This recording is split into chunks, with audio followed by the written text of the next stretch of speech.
Adam, tell people who you are, tell people about yourself, and then we'll go from there. Hi, Adam. I'm Adam Miller, the founder and I guess CEO of Revel Bikes. Okay. There's too many Adams in this. There's like, a lot of situation. Adams going It's on. like my fifth Adam today. It confuses me. It's a lot. It's But I can nice when you remember go to meet everybody's with people name. though, and like especially when Adam and Adam are together. Yeah. It's like great because you just Hey, Adam. remember one name. Yeah. And It's a great name, too. It's a great name. Yeah, we're all quite lucky. Yeah, exactly. Talk to me a little bit about. We'll start with Revel and why, kind of smashing together now.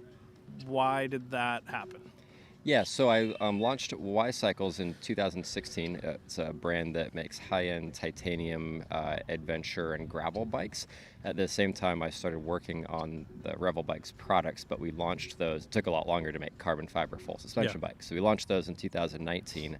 And my thought was that titanium bikes and carbon full suspension mountain bikes are two very different products and very different customers. I'm a total bike nerd, and I love both of those types of bikes, but I thought when I was starting everything that it was two different customers, so it should be two different brands and keep things totally separate. And it turns out that I was pretty wrong about that. Like a lot of other people also like all types of bikes. You know, might go ride a gravel bike, with like spandex one day, and then go put a full face helmet and knee pads on and ride an enduro bike at the bike park the next day. And I guess I thought that was more, I don't know, not as common as it was. And so when we launched Revel, we had Y Cycles and Revel going at the same time. Same building, same people. At first I was doing like accounting separately for two different companies, and then I was like every night I'd get home from work at like 10 p.m. and then try to do like accounting entries to sell tires from one brand to the other and rent employee time from one company to the other. I didn't even think about that part. Freaking horrible idea. I was thinking about it like even connecting them on the back end, like having them separate consumer facing is hard enough, but like separate companies is like, sounds like a nightmare. And turned out I'm really bad at accounting, so it was not the fun part of all this business stuff. No. So then I got rid of the two companies because like accounting's a mess. We don't need to do that, but we still had two separate brands publicly. So two websites, two Instagrams, two phone numbers. But they were both like playing off each other really well. We'd have bike shops or customers that had a Rascal, and they were like, oh man, I love my Rascal. I want to get a gravel bike, and you guys treated me well, so I'll buy that bike too. So I just realized, let's make our life easier. Let's combine everything. The Revel Bikes brand it's grown faster than I ever thought it would. It's it's a really strong. We're still new, but it's a really strong, successful brand name. So we combined all the Y Cycles products. We named them Revel, kept all the products in the lineup, but now they're all under the Revel name, and it's pretty sweet. Yeah, no, I think it's a good idea. Like genuinely, when I go and I buy, like, I don't know, for me a titanium bike is not the first bike that I go and buy, but it's definitely a second bike that I go and buy, like, and look at and consider, like, okay, I have a full suspension. Like, if I'm going to get a hardtail, maybe I get something cool like a titanium bike, right? And then it opens up that conversation. So I don't think it's, like, that different. I actually think it's the same person buying their second bike. More often than not. I think you're spot on. I wish we talked about this like 5 years ago before I went and made two websites and just dove in so hard. Yeah, I kind of missed it on that one. But no, I think you're spot on. Like so many people have more than one bike, like especially in the realm of bikes that we're all riding and talking about and selling. They're high-end bikes, and once you get pretty into buying one high-end bike, most people get hooked and want to buy more. And there's so many types of biking, so now it's pretty cool. Our Revel Bikes has. We actually have two gravel bikes. We have a titanium gravel bike and a carbon gravel bike, both for slightly different purposes. We have, 4 full suspension mountain bikes. We have a fat bike. So we have the whole lineup. I mean, my goal when I started the business was to, it sounds kind of simple and cliche, but it was, I want to make the bikes that we want to ride, that I want to ride. And now we have the whole, not quite the whole, but almost the whole lineup of every bike that I personally would want out there at least. What is missing? Well, we launched a concept bike recently, a downhill bike. But it is not for sale. So, I'm not supposed to say what new products we're coming out with, but personally, I would like to ride, Do people buy downhill bikes anymore? Oh, not very many, no. That's what I'm saying, is like everybody that I work, like if I still am in the shop and I'm working on a downhill bike, it's somebody bought one off of a resort out of the rental fleet, or they've had it for 15 years. And they're a little clapped out. Right, usually, and they're like beat to absolute shit. Like that's what ends up happening, I feel like, with downhill bikes, because enduro bikes have gotten so good. Like I'll ride my rail, at the DH park, and there's nothing that I feel uncomfortable as a human, but I don't feel uncomfortable on the bike. The Same. bike is not what's limiting me from doing anything anymore. Versus like 10 years ago, 8 years ago, I was riding like a GT Fury on like regular downhill trails that do not need a bike that big. Right, and that's couldn't agree more. My Rail 29 is way more and better of a bike than I personally could ever justify. But also, I've kind of gotten over that and realized that I have so much fun making bikes and creating bikes, and it's so fun to have a bike that's better than my capabilities ever will be. And the feeling of riding a downhill bike, totally unnecessary, but it is so awesome. So you just fun. hold on, and they just do so much for you. Yeah. So no, I would not expect that we would sell a lot of downhill bikes, but it's one of those products that is just so You want it. awesome. Our finance team maybe doesn't think the same way as I do exactly. on that one. We just got to but, tell them we're going to sell a ton of them. We're gonna and sell then, lots of like, them. yeah, Everybody. we sell none of them. We're like, oh, I was wrong. Sorry. Oops, sorry. Yeah, we got enough for the next 5 years Yeah, now. got one for myself. At Yeah, least. perfect. And some friends. Is there anything else you feel like is missing in the line, like price point bikes, for example? Like, is that an area that you care to get into any heavier at this point? Absolutely. I actually, we're 4 years old. Of Revel bikes, the carbon bikes are 4 years old. We're still a very new company. We've come out with, we launched with 2 models. We came out with a few more, several more actually. But our bikes. The goal is never to be. The goal is to make a high-end bike, and high-end bikes are expensive. But it's something I certainly think about quite a bit. Is our bikes are at the high level of the price point. Now they're very similar to all of our competitors, if not a little bit cheaper than some competitors, and what I think is a better value in terms of the parts we offer and everything. But at the end of the day, it's a very expensive bike, and prices have gone up the last few years for everything, the bike industry as well. And most of those price increases are justified based on cost of material, shipping costs, all that boring supply chain stuff. But I would like to be able to make bikes that are extremely well performing and better, less expensive at some point in the future. Yeah, I think it's like that's the market that I think gets people into the sport. And I always wonder, is that a good or a bad thing, right? Because say, take Giant, for example. You buy a Giant, a $2,000 full suspension. I go and I still associate Giant as a $2,000 full suspension the whole time now in my buying. They make a super sick $7,000 bike. I don't want it. You know what I mean? So I wonder if that plays into the conversation when like companies are deciding what they make and how they make that offering, right? Like, because at some point, you sell more units, but does it affect the way the consumer looks at you as a brand? Oh, I'm glad to hear you say that. Yeah, I don't know. I don't know either, but I wish I had a crystal ball. I guess none of us really know, or we'd have everything perfectly figured out. But I think thinking about it that way is spot on, and that's a big reason we wanted to start at the high end of the market. We're all like diehard obsessed bike people. We're like, that's all of us. I mean, we're 32 of us in Carbondale now. We just like love riding good bikes. So we want to be known as, we want to make the best bikes, but we want to be known as the company that makes, the best bikes out there. So we wanted to start at the higher end of the market and then, learn as much as we can. There's always like, you don't know what you don't know. And so we're learning stuff every day. Like, a lot of the boring business stuff is what we spend so much time on, like figuring that out. And, as we're growing and have more of, a business infrastructure and facilities, we just opened a facility in Taiwan and we just hired a COO and president, and we're learning like crazy and we're growing up as an organization. And as we do that, we can make things much more efficient and better price point. And then it's easier to go say, hey, we're going to make this product at a different price point and be able to sell that and scale it. You also sell a lot more bikes at a lower price point. So we're kind of trying to make sure we're like, we don't get in over our head. We want to keep doing a really good job. So it's kind of a difficult thing. Let me, on the conversation of talking about like really nice bikes that you'd want to ride, is there a brand that you look at that you're like, okay, I really like what they're doing and I really like this bike? Because we all, I like riding a Revel bike for sure. Like, no doubt about it. I'm sure you like riding your own bikes, but there's always bikes that you walk around, especially here at Otter, and you're like, that thing is fucking cool. Like, you don't have to like the brand, but is there something that you're looking at? Oh, hell yeah. Okay. Like, if I ever say like, oh no, only my bikes and only Revel You're bikes, a liar. it's all no. If anyone says that, they're a total liar. Like, come on now. I don't think I could say that with a straight face. No, there's so much cool shit. People out have there. done it to me before for brands, man, where they're like, oh no, K2 skis, It's K2 or die, babe. And Only I'm like, one. shut up. Shut up. Especially, it's easier to say with skis with a straight face, but with bikes, it's like, you can't do that. There's so many cool bikes that just don't make sense for a brand to sell.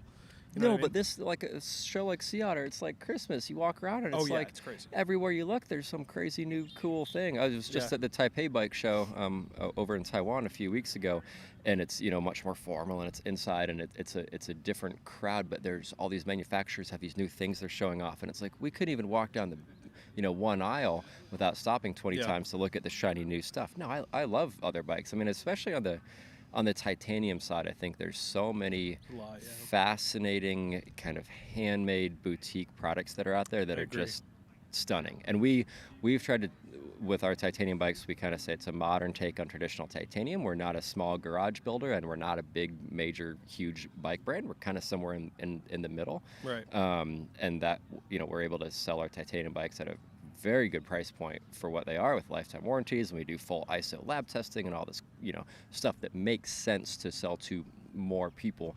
But at the same time, a lot of these handmade titanium bikes and some anodized stuff that I've seen at some of these brands that are our direct competitors, I think they've done a freaking phenomenal job, and they get me really excited.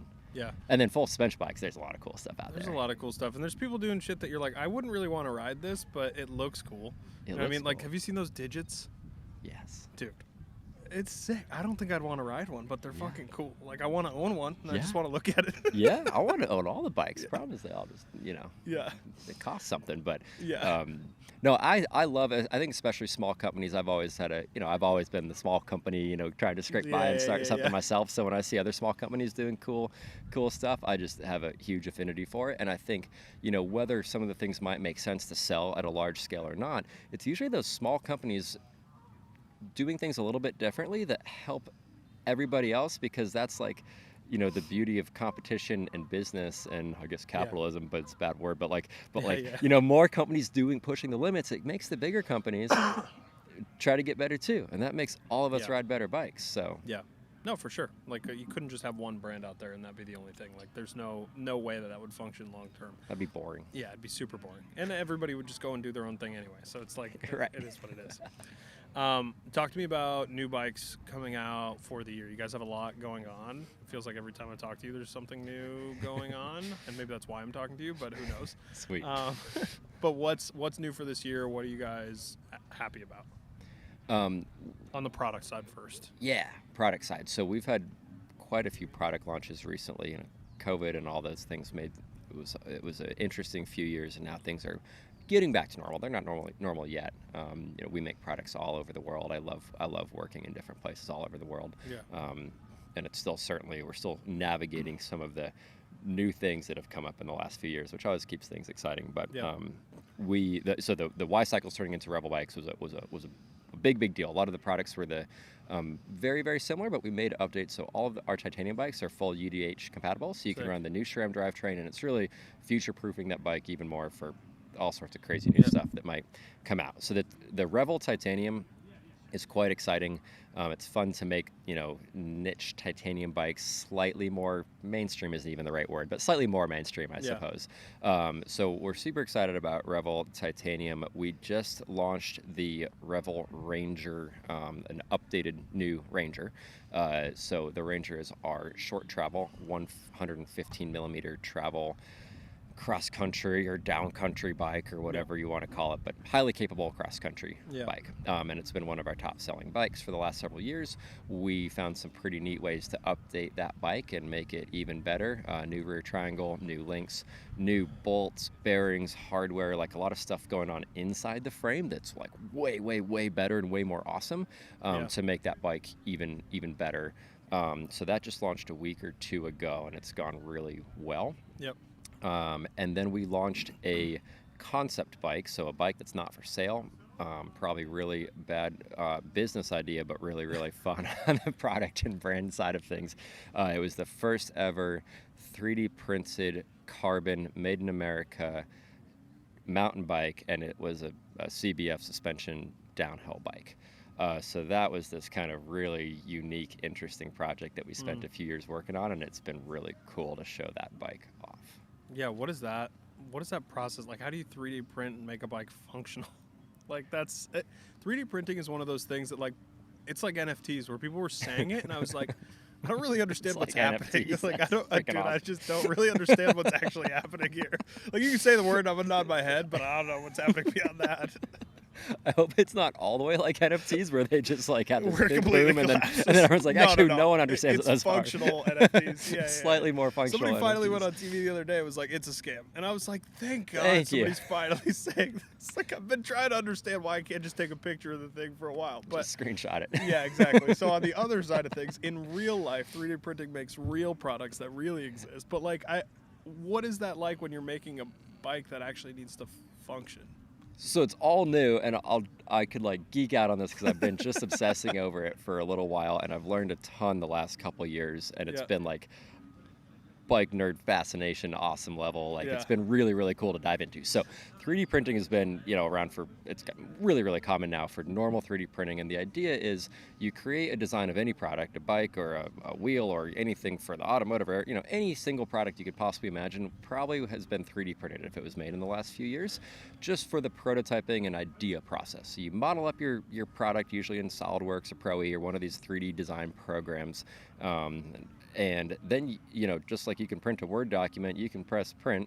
Maybe it's slightly more complicated than that, but it's almost that simple. You press print, your 3D printer over next to your desk in the engineering zone prints out a physical plastic model of what you created. And that's been going on for several years. We use that all the time. Every single time I walk over into our engineering and R&D room at our office, there's a couple 3D printers printing out stuff, and it just helps with like ideas. You can, build up your bike. We actually just got a big 3D printer. We can print full-size bike frames now.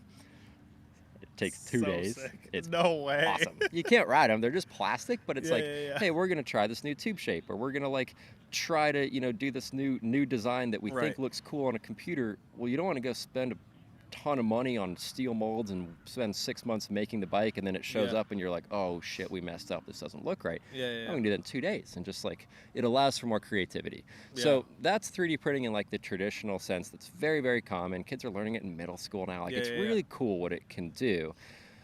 This carbon 3D printed bike is like a whole completely different thing. The rough function is the same, where there's a print head putting material down, but instead of that material being kind of cheap plastic just for looks, it's actual carbon that is structurally sound, and as the print head puts that material down, it cures it into a structurally toughened material, and that's all new. So there's been a lot of companies trying to do this and dabbling in the space, like Boeing and Airbus are working on stuff like it. So I felt really lucky. We found this company out in California in Silicon Valley that had created this technology, and I reached out to them and was like, hey, I think that's cool. Can we work together to make a mountain bike? And they were like, yeah, which was realistically like a very big deal for a smaller, newer company our size to be able to do it. And the idea from the beginning was, hey, this is going to be an experiment, a learning process. So I wanted to make a downhill bike. One, because I want a downhill bike. Two, because it's the product that has to be the strongest. Like, people do crazy shit on downhill bikes and crazy Red Bull Rampage backflips. So like, let's try making the most difficult product we can. And if we can do that, that'll prove out the technology for anything else. And then the other side of it was like on the business end of things, to your earlier point, does anybody buy downhill bikes? Yeah. You don't sell. We're not like making or breaking our company on downhill bike sales. Right. So let's try this 3D printed bike with a product that is experimental and cool and fun to begin with. So we did. And I think it builds some hype to a category that's very much like, I feel like downhill bikes have fallen into this hole where they're all this, like everybody just thinks they're all the same because they all look the same. They all have a dual crown on them, and like, that's it basically. Like, that's all anybody gives a shit about. They got a big coil shock on them, and that's the end of the thing. Sick. It's like, yeah, exactly. It's cool. Like, it's cool to look at because it looks like a dirt bike. And that's all That's anybody awesome. cares about. Like, that's what it seems like for years. For a while, it was like, oh, Santa Cruz has the V10, and that was like the trend setting. Like, oh, you have the cool one. And then after a while, everybody's just like, oh, these are all the fucking same. And So they're all ride really good, and they're all really fun. it And definitely brings some hype to a category that like is very similar. yeah, You and know? that was kind of the idea is, hey, with all the bikes we make, we're not just trying to make a bike because we're like, oh, we think we could capture this much percent of the market Yeah. share and sell this many units. Like, we want to do something that we think we can do a little bit better, a little bit more unique, or offer something with a little bit more value to the rider. Because at the end of the day, all of us are riding our bikes, and we just want something slightly Yeah. better because that's fun. So the downhill bike, we were like, well, we're going to make a CBF downhill bike, Canfield Balance Formula suspension system. That's cool. That's been done before on aluminum bikes, but never on carbon or Yep. composite bikes. So like, that's something different. And then let's make it in Silicon Valley out of this 3D printed material. It's freaking bizarre to go to a factory like that I'm compared to sure. a lot of the bike I'm factories. sure. And the idea, so we got through this development. We made a ton of prototypes. Everything was lab tested, exceeds all of our internal ISO test standards. And we got to the point where we're like, okay, we're the first company that's done this, but it is nowhere near a cost effective remotely bike that I could put a price tag on it and sell it with a straight face. Like, the technology's not there yet. It needs some more time to be more efficient. It has the potential to be cost effective, but it's not there today. So I just figured, let's just show off what we've done. This bike's not for sale, but we'll show it off because our team worked really hard on it. Yeah. And I think it's pretty sweet. And let's tell the story of what we're working on. That's awesome. Let me ask you, you guys make a bunch of different bikes. Everybody makes a bunch of different suspension bikes, and they've all gotten so good pedalability-wise. It's a hard word to say sometimes. Pedalability-wise, that like they get very, like, the distance between them gets kind of muddy. So what is the difference in your mind, like, in the customer that's buying a Ranger versus a Rascal versus a Rail, right? Like, because I've ridden a Rascal, I've ridden a Rail, and like, I like the Rail. For me, I like the Rail better. Like, it fits my riding style a little better. Rascal felt a little too in between for me. Mm-hmm. And then like a Ranger is like the other side of things, where I'm like, if I want a fast like ride from my house bike and just like take the pavement and like rip like, how does a customer decide what they go and buy? Because I don't think people know anymore. I think people are getting more confused than ever when they go to buy a full suspension. Like, genuinely. I think you're right. I think you could probably explain it better than me, because I'm almost like I'm like in it. Like, I'm like every single day for 12 hours a day. That's what I'm You're thinking like, about. I have everyone, so Like, it doesn't. Like, I'm also really lucky to have every bike. I didn't for most of the first many years of starting this business, but now I own every bike that we make, and that's pretty cool. No, I agree. I think it's like, when you walk into a restaurant and you open the menu and there's like too many things on the menu and you're like, I don't know what to get. Everything looks good. Like, there's too many options. I feel like that's how a lot of the bike industry is now. There's a lot of really good bikes out there. Of course, Revel's the best. There's and a lot of companies have come out with so many bikes, and then one bike with a different parts kit that's going to give you a little different thing. And for some of a lot of us that are just obsessed with bikes and all the details, that's cool. But for a lot of people getting into the sport, and it's a super fast growing sport, like, it's overwhelming. I just tried getting into motorcycling recently. It is so overwhelming. I have no idea about all that stuff, and it's kind of a good lesson for me to be like, whoa. Yeah, people don't know. There's a lot going on. Mm-hmm. We have the Ranger is a 115 mil bike. The Rascal is a 130 mil bike. The Rail 29 is a 155 millimeter bike, and those are three kind of main full suspension mountain bikes that we sell, and they each serve a very different purpose. I always say, like, if someone pretty much anywhere in the world riding any types of trails is going to get one bike, they should get the Rascal. It's a 130 millimeter bike. It is awesome everywhere. If you're the kind of person that wants, is able to own two bikes, awesome. Get the Ranger 115 bike and the Rail 29 155 bike. You're always going to make some compromises, and there's a reason we have 11 bikes in our lineup now. If you're riding your bike every day in all sorts of different terrain, it's pretty sweet to have 11 bikes. That's obviously excessive, and it would be awesome for me and my business if everybody in the world wanted 11 bikes. Everybody buy 11 bikes. That'd be great. I'll retire everybody early. spend $100K a year on bikes. Like, that'd be tight. That'd be awesome. Just do that. If only. We can hope and dream. So it's super personal preference. What I always say is go ride the bikes. It's easier said than done, but we do, for the first time, we have a full-time road fleet. We have a truck and trailer of 36 bikes driving around the country, and we're doing demo events everywhere, because I can do all the marketing pitch and sales pitch and say, you should buy this bike because it's like this and it's better than this one. Yeah. At the end of the day, just go freaking ride the bike, and people know so quickly with a test ride For sure. what bike's going to be more fun for them.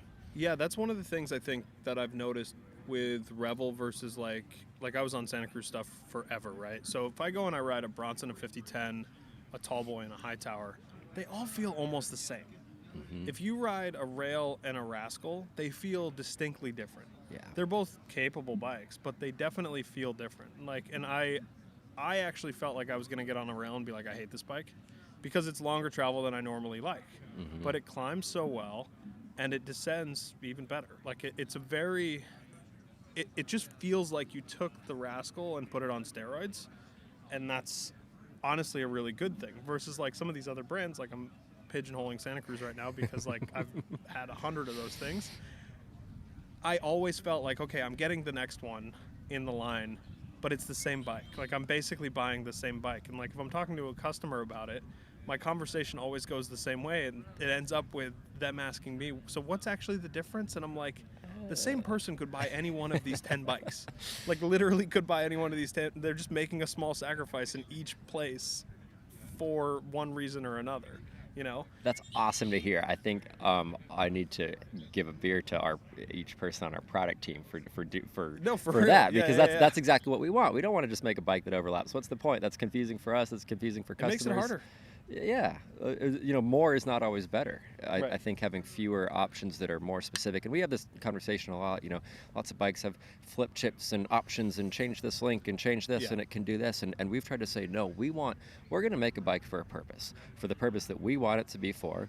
And hopefully a lot of other people want a bike for that same purpose, but we're not going to do all these options where you can change things and adjust geometry, because at the end of the day it's really confusing and you're almost always making sacrifices. So we're a small enough company where it's like, hey, here's what we're going to do. If someone doesn't like the bike, cool, there's a ton of other brands out there, but I think if we do a really good job and make the bike exactly what we want it to be, Yeah, it works. for sure. So yeah, it's good to hear that from you. Yeah, for sure. No, they're great, genuinely. Carbon hardtail? It's one of my last questions. Is that coming? We like to sorry, I got a whole carpeting. Well, Yeah. so we've tossed around this. We haven't like officially said it, but like a branding statement of like, we want to use the right material for the right application. So I love the engineering, and I'm not an engineer by nature, which is why I love it, I think, because I work with people way smarter than me on the engineering side. But I love the product, like combining design and brand and purpose and trying to make the best product for all those things. And so a lot of what we do is experimentation with materials. Yeah. We like to say we choose the right material for the right application. So for a full suspension mountain bike, carbon fiber, amazing, the best. I can say to just about every single person, carbon is better for a full suspension mountain bike. There's obviously always little exceptions to these rules. For a hardtail or a gravel bike, titanium rules. It is so durable. It is so comfortable. If you're going to get into gravel racing, you want a lighter bike, that's where carbon does make a lot of sense. So that's the one type of bike we make in two different materials, because depending on the purpose, there's a real reason for each of them. In my mind, titanium is the best material for a hardtail, and so we're going to continue making only titanium hardtails until we think we could make one out of a different material that could be better. So to answer your question, no, we're not working on a carbon hardtail. It's not out of the question, but we have some super sweet titanium hardtails that I like a lot. Yeah. I don't disagree with any of what you just said. I do have a question, and this is a personal question. Is it sacrilege to turn a gravel bike flat bar in your mind? I've heard like varying opinions on this. I'm going to do it, so like don't be mad at me in advance, but like I'm wondering how you feel about it, and like if you feel like the bikes still ride well enough with a flat bar on them. Are you going to ride that bike and have fun? I think so. Then I don't know. I have no idea. You're going to find out. I'm definitely I'm gonna be pissed at myself, maybe. But at the end of the world, you can just put a different I'll bar just on put it back on. Yeah. I think it's Put it all freaking back great. I think it's so, like, there's so many super strong opinions in the bike world of like, oh, if you do this or if you do that, like, oh, that's, Yeah, right. like, Right. holy shit, it's a bike, go ride it and have fun, and Right. hell yeah. Yeah. Like, are we going to sell a flat bar gravel bike because we think we can sell a bunch of them? We should? Probably not, Yeah. but We've got a few kicking around our office that we use for, lunchtime beer bikes, and That's what I mean. it's It's just like fun. like commuting to work and stuff. Like I'd Yeah. rather do that on a flat bar, but I want a gravel bike for it. You know what I mean? Because like I want to take the Yeah. back roads and like I want to be able to like ride through the parks and like I don't know. But I also want to put like a basket on the front and carry my shit in it. Hell Like yeah. so like I think there's a nice happy meet. I think when I show up to a gravel race with a flat bar, I might feel a little differently. But Or maybe everybody will be jealous because you get yeah, or to maybe have I'll them. just get to shoulder the shit out of Yeah. people way harder. Yeah, you like, can as I'm at corner the way start. better. Yeah. You can On just the feel descent, superior. on some of those descents in Vermont and those events are like It's freaking gnarly on drop bars. terrifying. Like it's full on mountain bike shit. I'm just like, Absolutely. this is so scary. So Yeah. The lines are blurring between all that stuff. So That's what I mean. I just think, that's why we sell frame onlys too. Like, hell yeah, I love seeing custom built bikes. Even if a lot of custom built bikes that we sell, I look at and I'm just like, oh my God, I would never have done that myself. But yeah, hell yeah. yeah. I'm curious to see what it feels like. Let me so know how it is. We'll see. I will. Taiwan. What's going on with you guys in Taiwan right now? We opened a branch office in Taiwan, and Okay. I'm psyched about it. Okay. So Taiwan is, you know how Silicon Valley is to the tech world? Yep. Taiwan is that for the bike world. Yeah. And so many companies try not to talk about it, or they're American companies and kind of have this gray area guise of like built in America, but it's really just kind of assembled in America. So one of the things we're trying to do is be completely transparent and honest about where our products are made and how they're made. And we work with absolutely incredible manufacturing partners all over the world, in Utah, California, Taiwan, China, Vietnam, Yeah. I don't know, Portugal, I don't know, a few other little random things like that. And in my mind, we want to make products that are the best products made by people that are treated well and are proud of what they do, and that can happen all over the world. And one of the things I have the most fun with my job is getting to like travel to these crazy places. Like I'm like, Yeah. holy hell, bikes are like, I'm in Germany one day and like Vietnam the other day, and also it's just cool to meet people all over and learn, and every place has different areas of expertise, and carbon bikes in general, the best places to make them are generally China and Vietnam, and then a lot of components are made in Taiwan. So many companies have head offices or branch offices in Taiwan, because then you're closer to these manufacturers, you're closer to all the component suppliers. So we put a facility right in the heart of Taichung. Within like 30 minutes, you drive around and you just see every single major bike name that you see here at Otter. Every successful company has the headquarters in Taichung. For the most part. And so the access we get to working with more closely with our manufacturers, to sourcing products, like where do the bolts come from and who's making them? Where does the rubber protectors on the bikes come from? We are now controlling every single step of that process, which is something that for a company our size is a pretty big step forward. It's a pretty big leap. So we've been working really hard on it. And a lot of it is like, okay, at the end of the day, do people really care? Maybe not, but people want to ride a bike that's really good and is backed up by a really good lifetime warranty, and is just everything about it is awesome. And so this Taiwan facility that we set up is kind of a huge step to being able to just make sure we keep on making the best products ever. It'll also help greatly with selling our bikes in Europe. Like, I've learned way too much about like shipping and taxes and supply chain stuff. And it's weird the last few years. So having a facility, our main headquarters and everything is in Carbondale, Colorado, but having this facility and warehouse in Taichung, it gives us like every freaking option for better product development, logistics, warehousing, business, all sorts of stuff. So it's actually really exciting. And Taiwan is like super fun. We've had a ton of fun spending time there recently, getting everything set up. Yeah. Yeah, it's cool. It's still weird to me that like brands kind of try to sweep that under the rug, like that they're working in Taiwan, or like some of the stuff comes to, I literally just overheard it at a bike brand like an hour ago, where someone was like, oh, are these made in Colorado? And they were like, no, we have a headquarters there. And he's like, where are they made? And he's like, Taiwan. And I'm just like, and he should say Just Taiwan, because they're awesome. They Yeah, make it's like- incredible products. yeah, We have a great partnership with them. We love going over there because it's and it's as soon as and it's been really cool this last little bit to bring a lot of people from Revel, more than just myself, going over to visit our manufacturers. It's practically this emotional, incredible experience of like, oh my God, this is where the products come from, and this is who's making them, this is who's touching them, and it's amazing. And that's something that I don't think should be covered up. No, I don't think so either. I think at this point it's like everything's coming out of the same places, and there's a reason that they come out of those places at this point. Like, everybody can do what they want. You can make it wherever the fuck you want. But I think that Exactly. there's a standard of quality that comes out of a lot of these places that is really good, especially because they have the know-how of like Yeah. working with every major brand.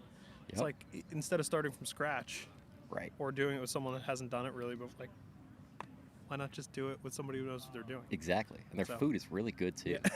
Oh my god, Wagyu beef in the street. Yeah, It's I'm really sure. tasty. Yeah, that looked insane. I saw that. That shit looked crazy. We were just stuffing our face at the night market with like all this like crazy unique food, and it was like, wait a second, this is like we just had like a, literally there's like Michelin star food Yeah. quality in the street, and like we just had like a dinner with like a bunch of beers, and it's like cheaper than we pay for a slice of pizza back home. And Yeah. it's just like it's just mind blowing. It's such a That cool shit's crazy. experience. That shit's crazy. Is that your favorite place that you've been to travel wise? I've been to a lot of fun places. I feel very fortunate. Taiwan is fascinating. Yes, I'd say it's my favorite because like mixing business and doing business there and bike stuff. I mean, it's like a bike nerd. It's just incredible. There's so much cool Yeah. stuff going on, and then the culture and the food and the beaches and the sashimi. It's just like all this stuff in one place. It's just really, really cool. Yeah, for sure. Last thing, where can people find the bikes? Where can people, and you guys are selling at retail as well, not just direct to consumer, Mhm. selling at retail as well. Where can people find the bikes if they want to find more information, all that good stuff? Revelbikes.com, at Revel Bikes on Instagram. Actually, most of the bikes we sell are through bike shops. So if you go to our website, you can buy a bike right there, or you can go to your local bike shop. We have about 120 stores in the U.S. right now, and I think 25 or 30 international distributors. Cool. So go to revelbikes.com. You can text us or call us 970-456-7336. I'm pretty impressed I remembered that. Or stop by our booth at Sea Otter and check them out. Awesome. Thanks, man. Thanks, Adam.